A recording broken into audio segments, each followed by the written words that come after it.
Good morning, everybody. Today, we're going to be focusing on getting this here 2004 Pontiac Aztec that I got running. On this car about 15 doggone years.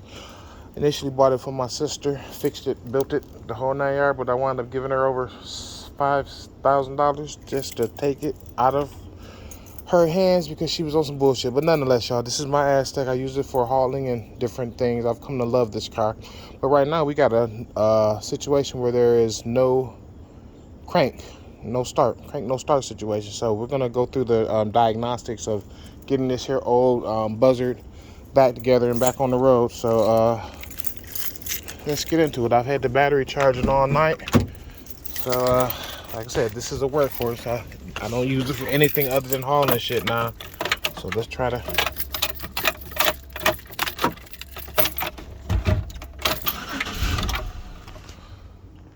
give it a start so that you guys can see the process of what I had to do to get it so that it could run. Initially, this was a crank no start like I said, but now, as you see, we got it running. But we're gonna walk you through the process of what I had to do to get this thing back around. As y'all can see, she's on flat all the way around. But initially, you know, when I came out here and turned the key, she wouldn't make any type of noise or any type of sound at all. So initially I thought for sure that the starter was going bad. So I started doing a couple diagnostics tests to see if I had power going to the starter. One of the first things you want to do is always make sure that your battery's got power. As you guys see, I got my battery on the charger, so we're good that way. But on the fuse box, you got to come and find out which one is the starter relay.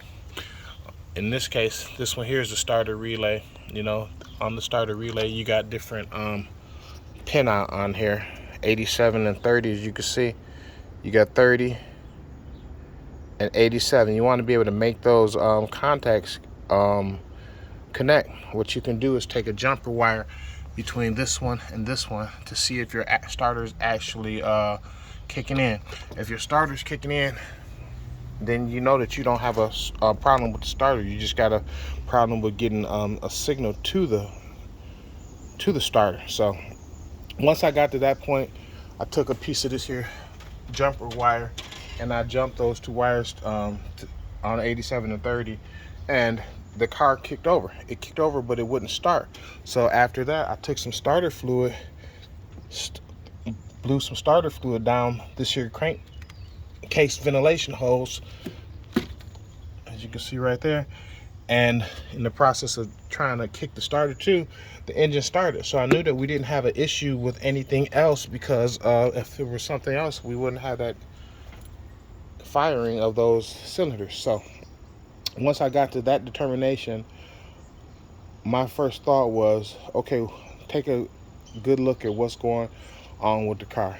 You know that your key has to send a signal, to the vehicle.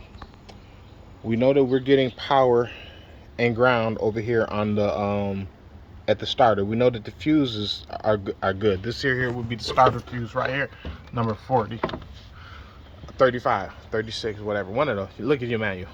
Nonetheless, we know that all that was good. We know that the battery was good.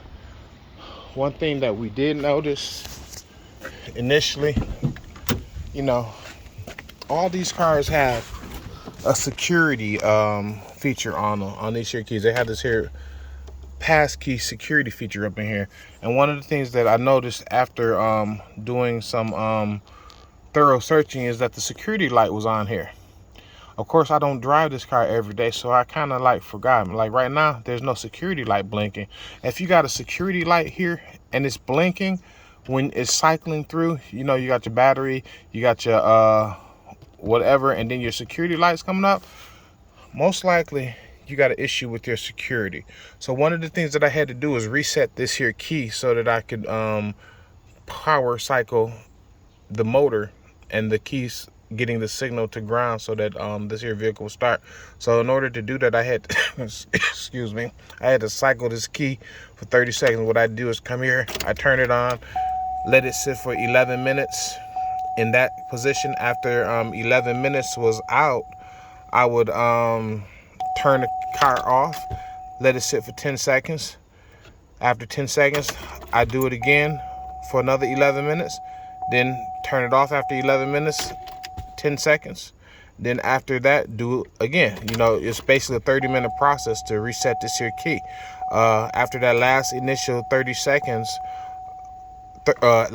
initial 11 minutes and 10 seconds, I turn the car off, let it sit for another 10 seconds, and then boom, the Aztec is up, the Aztec is running.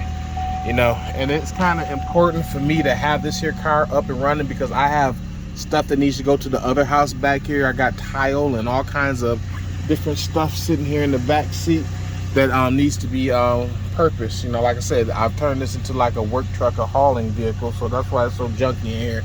But nonetheless, this car only has like 80,000 miles on it, so I knew that I didn't have any engine problems. But yeah, so in a nutshell, if you got a 2001 through 2005 Pontiac Aztec and you got issues with it, crank, no start position, that's one of the things that you probably want to check first, is check to see if your key is actually getting the signal to ground. You know, check to make sure that your starter is working. There's plenty of videos on YouTube that can show you how to do all this, so I'm not going to go through that whole process, but I just wanted to give you a synopsis of what I did, you know. So, not a hashtag short, but there we go. Pontiac Aztec is up and running. We're going to be riding this bitch real soon. Take it easy.